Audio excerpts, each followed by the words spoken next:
The graduation ceremony for the class of 2001 at Mount Zion High School was like no other in the past. It's a follow-up to a story WAND News first brought you on Friday.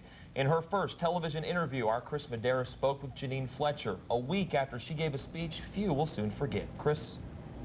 Senior class president Janine Fletcher definitely opened some eyes at the ceremony. Faculty members approved a speech she had written for guests and classmates, but come graduation, that was not the same speech everyone heard. And I decided that I wanted to represent what my fellow classmates felt, and a lot of people had a lot of concerns about the stuff I talked about in my speech, and I just didn't feel like I'd be doing them justice or the position I held justice if I didn't tell the truth. In her speech, Fletcher says the truth about Mount Zion is students don't have a voice. After brushing her original copy to the side, Fletcher shocked administrators, students, and guests when she took the podium and started reading. Beginning with an apology, she went on to say Mount Zion fails to give students an ethical sense of community. In a nutshell, she says they stifle student development of their own personalities and pick and choose punishments not according to the crime, but according to who's causing the problem, also citing examples.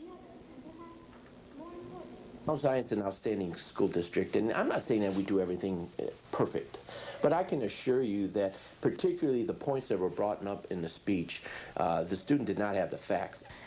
That frustrates me a little bit because I talked to the students directly that were involved in all those cases, and they can be proved. Fletcher says the students have tried on numerous occasions to talk with the administration and have run into a brick wall.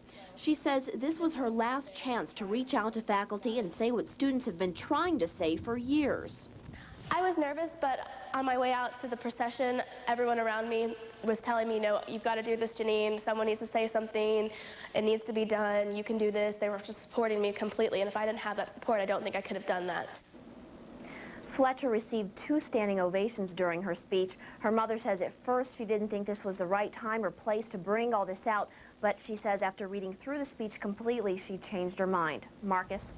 Okay. Dawn? Thanks, Chris.